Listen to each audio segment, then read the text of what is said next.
Life process के third part में आपका स्वागत है। आज हम एंडोक्राइन सिस्टम के बारे में पढ़ने वाले हैं, तो बढ़ते हैं वीडियो की तरफ।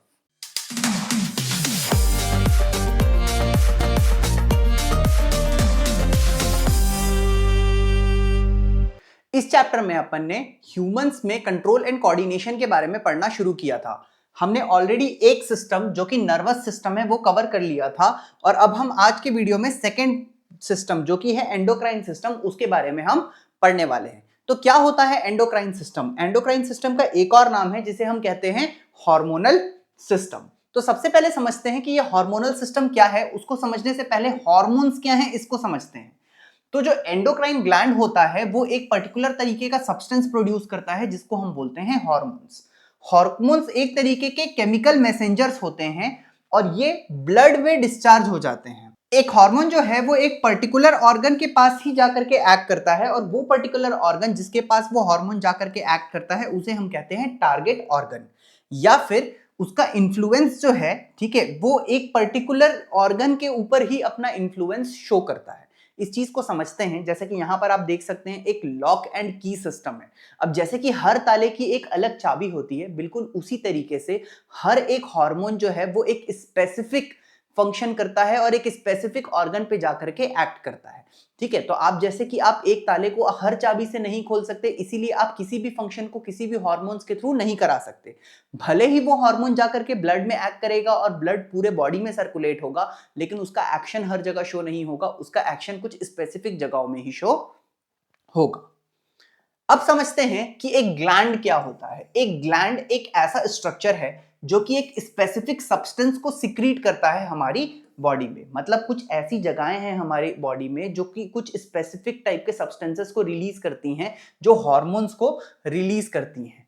ये जो ग्लैंड्स हैं ये एक स्पेशल ग्रुप ऑफ सेल्स या फिर टिश्यू से बने हुए होते हैं। ठीक है, अब अगर अपन इस ग्लैंड की बात करें तो हमारे बॉडी में दो तरीके के ग्लैंड होते हैं। एक को हम बोलते हैं एक्सोक्राइन ग्लैंड और एक को हम बोलते हैं एंडोक्राइन ग्लैंड। तो हमारे शरीर में कितने तरीके के ग्लैंड्स हैं? दो तरीके के ग्लैंड्स हैं। मतलब अगर अपन हार्मोनल सिस्टम के डेप्थ में जाएं तो हमें समझ में आएगा कि ग्लैंड सिस्टम दो तरीके के हैं। एक है एक्सोक्राइन ग्लैंड और एक है एंडोक्राइन ग्लैंड। अब सबसे पहले समझते हैं कि ये एक्सोक्राइन ग्लैंड क्या है। एक ऐसा ग्लैंड जो कि सिक्रीट करता है अपने प्रोडक्ट एक डक्ट में। किसमें सिक्रीट करता है? डक्ट में सिक्रीट करता है। डक्ट क्या होता है? एक डक्ट एक पाइप जैसा वो होता है।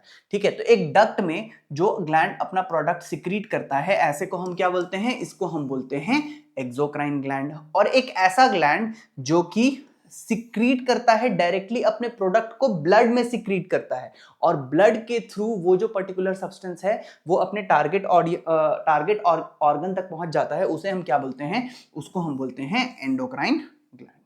अगर हम एक्सोक्राइन ग्लैंड की बात करें तो सलाइवरी ग्लैंड एक्सोक्राइन ग्लैंड का एक एग्जांपल हो सकता है।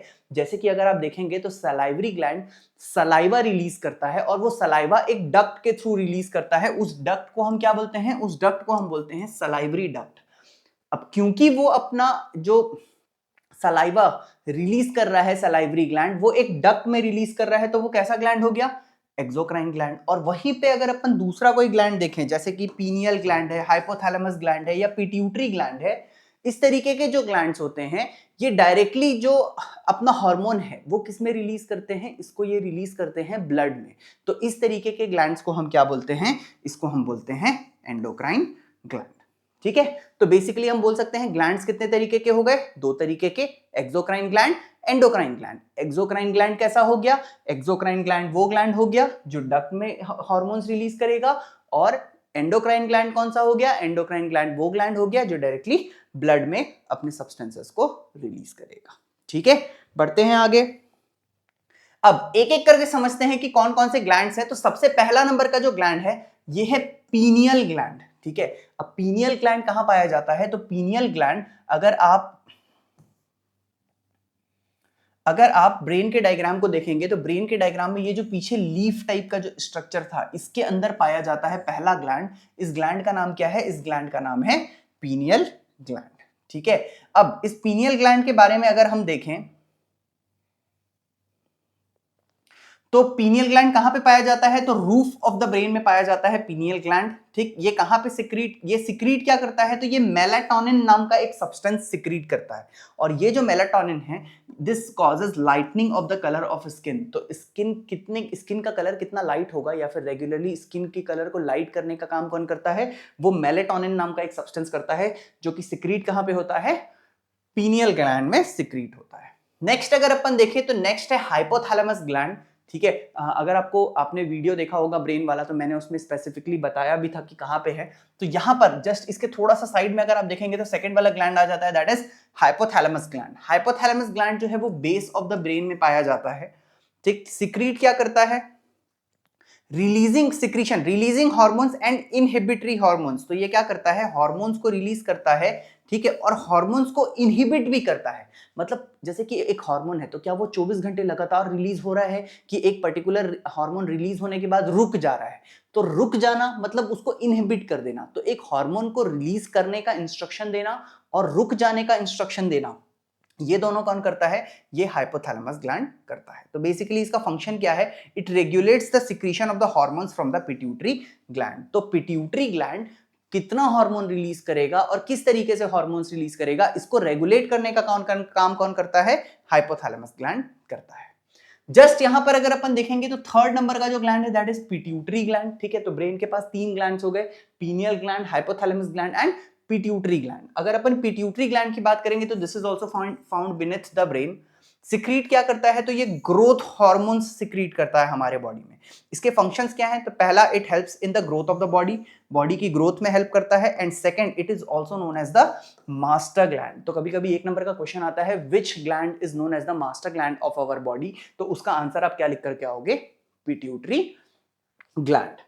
नेक्स्ट अगर अपन देखें तो चौथा जो ग्लैंड है दैट इज थायराइड ग्लैंड। ठीक है, थायराइड ग्लैंड जो है वो गले में पाया जाता है। ठीक है, यहां पर थायराइड ग्लैंड पाया जाता है। थायराइड ग्लैंड अगर अपन बात करेंगे तो this is found in neck. Release क्या करता है? तो थायरॉक्सिन नाम का एक हार्मोन रिलीज करता है। ठीक है, थायराइड ग्लैंड। तो अगर किसी को थायराइड की प्रॉब्लम हो जाती है तो उसको अलग से गोलियां खानी पड़ती हैं, किसकी? थायरॉक्सिन की।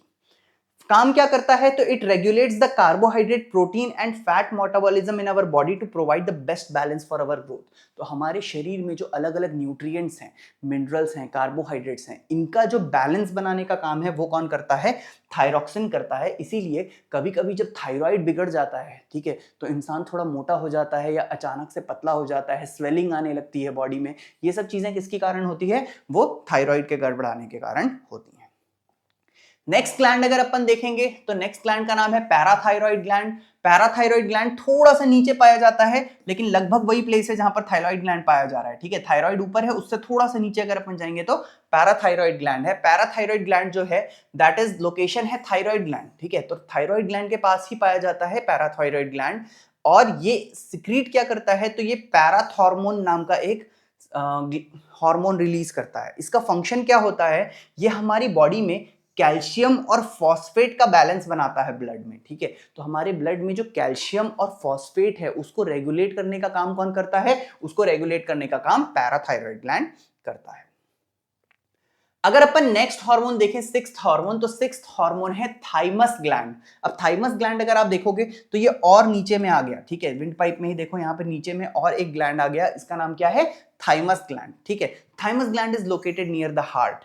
और ये सिक्रीट क्या करता है? तो ये सिक्रीट करता है थाइमोसिन नाम का एक सब्सटेंस सिक्रीट करता है। ठीक है, इसका काम क्या है? तो इट रेगुलेट्स द ग्रोथ। एक तो ग्रोथ को रेगुलेट करता है और दूसरा helps in fighting against the disease. तो डिजीज के अगेंस्ट फाइट करने का काम भी कौन सा हार्मोन करता है?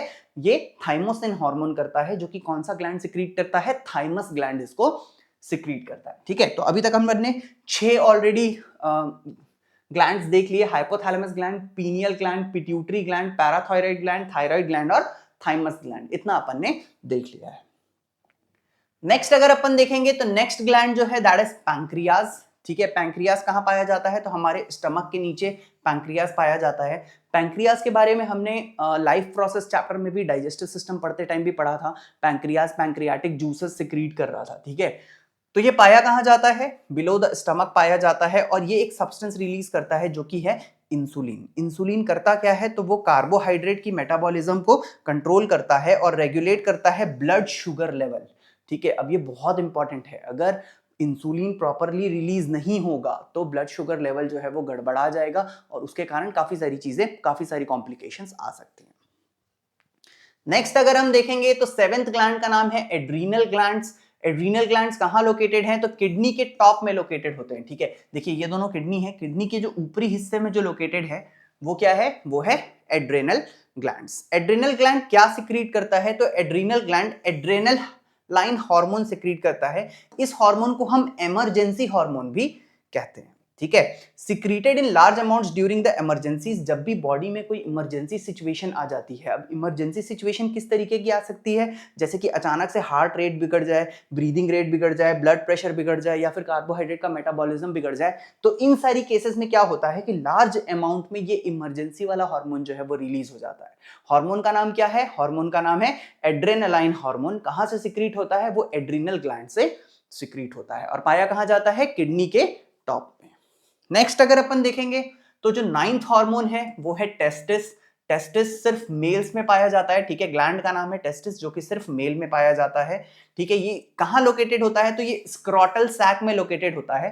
ठीक है, अगर अपन इसके सिक्रीशन की बात करेंगे तो ये टेस्टोस्टेरोन सिक्रीट करता है और टेस्टोस्टेरोन का फंक्शन क्या होता है, तो मेल रिप्रोडक्टिव ऑर्गन को प्रॉपरली डेवलप करने का और जितने भी सेकेंडरी सेक्सुअल कैरेक्टरिस्टिक्स हैं, ठीक है, जैसे कि लड़कों की आवाज थोड़ी भारी होती है, दाढ़ी मूंछ आते हैं, ठीक है, ये जो सारे कैरेक्टरिस्टिक्स हैं ये किसके कारण आएंगे, तो ये सब टेस्टोस्टेरोन के कारण आएंगे, जो कि कहां प्रेजेंट होता है, टेस्टिस रिलीज करता है, जो कि टेस्टिस कहां प्रेजेंट होता है, स्क्रोटल सैक के अंदर प्रेजेंट होता है। ये सिर्फ मेल बॉडी के अंदर पाया जाता है।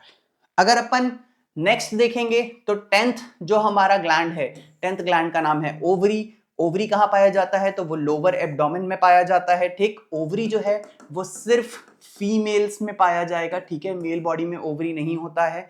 क्या सिक्रीट करता है, तो वो ओएस्ट्रोजन और प्रोएस्ट्रोजन नाम के दो हार्मोन्स सिक्रीट करता है। ओएस्ट्रोजन जो है, इसके कारण जो फीमेल सेक्स ऑर्गन्स हैं और जो सेकेंडरी सेक्सुअल और फीमेल कैरेक्टरिस्टिक्स है, जैसे कि उनकी वॉइस, उनका स्किन, उनके ग्लैंड्स, ये सारे किसके कारण डेवलप होते हैं, ये सब ओएस्ट्रोजन के कारण डेवलप होते हैं। और जो प्रोएस्ट्रोजन होता है that stops the egg production and maintains pregnancy, तो वो एग प्रोडक्शन को रोकता है और साथ में प्रेगनेंसी को मेंटेन करने का काम प्रोएस्ट्रोजन करता है। ठीक है, तो इस तरीके से अपन ने 10 बेसिक जो अपने शरीर में जो ग्लैंड्स होते हैं उनके बारे में पढ़ा कि वो कहां पे प्रेजेंट होते हैं, कौन से ग्लैंड्स हैं, कौन सा हार्मोन रिलीज करते हैं और उन हार्मोन्स का फंक्शन क्या होता है। ठीक है, अब समझते हैं कि फीडबैक मैकेनिज्म क्या होता है। ठीक है, सो द एक्सेस मतलब ज्यादा मात्रा में, या फिर डेफिशिएंसी मतलब कोई चीज अगर कम हो जाए तो वो डेफिशिएंसी हो जाए, has a harmful effect on a human body. अब अगर कोई भी हार्मोन जितना होना चाहिए उससे ज्यादा हो जाए या जितना होना चाहिए उससे थोड़ा कम हो जाए, मतलब या तो एक्सेस में हो जाए या उसकी डेफिशिएंसी हो जाए, दोनों ही केस में वो हमारी बॉडी के लिए, ह्यूमन बॉडी के लिए हार्मफुल होता है। इस चीज को एक एग्जांपल से समझते हैं, जैसे कि मान लीजिए अगर शुगर लेवल, ठीक है, हमारी बॉडी में बहुत ज्यादा बढ़ जाता है, ठीक है, तो हमारी जो सेल्स होते हैं बॉडी के, जो पैंक्रियास के सेल्स होते हैं, वो उसको डिटेक्ट कर लेते हैं। ठीक है, और उसके रिस्पॉन्स में वो क्या करते हैं, ठीक है, which response by producing and secreting insulin into the blood. तो ये क्या करते हैं दोस्तों कि अगर हमारे शरीर में शुगर लेवल बढ़ जाए तो जो पैंक्रियास की सेल होती हैं, पैंक्रियास की सेल इस चीज को जज कर लेती हैं कि भैया शुगर बढ़ गया है बॉडी में। अब जैसे ही शुगर बढ़ जाता है, पैंक्रियास जो है वो इंसुलिन रिलीज करते हैं और ये जो इंसुलिन है ये वापस से शुगर लेवल को मेंटेन कर देता है। As the blood sugar falls to a certain level, अब जैसे ही ब्लड शुगर, मान लीजिए आज शुगर कम खाया और या शुगर कंज्यूम ही नहीं किया और ब्लड शुगर जो है वो एकदम पर्टिकुलर लेवल से भी नीचे चले गया, so the secretion of insulin is reduced automatically. अपने आप शरीर में जो इंसुलिन रिलीज हो रहा है वो इंसुलिन कंट्रोल में आ जाएगा, बहुत कम इंसुलिन रिलीज होगा। ठीक है, तो बोलता है जो डेफिशिएंसी ऑफ इंसुलिन है, अब मान लो शरीर में इंसुलिन की कमी हो गई तो उसके कारण एक डिसीज हो जाती है जिसको बोलते हैं डायबिटीज। अब जिसको भी डायबिटीज हो जाएगा उसको क्या होगा, बॉडी में इंसुलिन प्रॉपर्ली सिक्रीट नहीं हो पाएगा। अब अगर प्रॉपर्ली इंसुलिन सिक्रीट नहीं होगा और आपके बॉडी में शुगर लेवल बढ़ गया तो बॉडी सफिशिएंट इंसुलिन तो सिक्रीट कर नहीं पाएगी। तो उसके कारण होगा क्या कि बॉडी में प्रॉब्लम्स कॉज होने लगेंगी, क्योंकि बॉडी में जो शुगर लेवल है वो ऑटोमेटिकली बैलेंस नहीं हो पाएगा। इसी डिसीज को हम बोलते हैं डायबिटीज। तो जिनको डायबिटीज हो जाता है उनको डेली अपना ब्लड चेक करना पड़ता है और उसके हिसाब से वो खाना खाते हैं कि आज का शुगर लेवल कितना आ रहा है। वैसे ही अगर आपके शरीर में इंसुलिन ज्यादा हो गया, ठीक है, तो बॉडी कोमा में भी जा सकती है, बहुत बड़ी समस्या में आप फंस सकते हो अगर इंसुलिन ज्यादा हो जाएगा। तो किसी भी हार्मोन, सिर्फ इंसुलिन का ही नहीं, ऐसे कोई भी हार्मोन अगर एक्सेस में हो जाएगा तो भी दिक्कत है, और अगर उस हार्मोन की डेफिशिएंसी हो जाएगी तो भी वो हमारे ह्यूमन बॉडी के लिए सही नहीं है। तो दोस्तों, अगर आपको ये वीडियो पसंद आया होगा तो वीडियो को लाइक, शेयर और सब्सक्राइब जरूर कर दीजिएगा, और ज्यादा से ज्यादा अपने दोस्तों के साथ शेयर कीजिएगा ताकि वो भी इस जर्नी में हमारे साथ जुड़ सकें। तो आज के लिए बस इतना ही।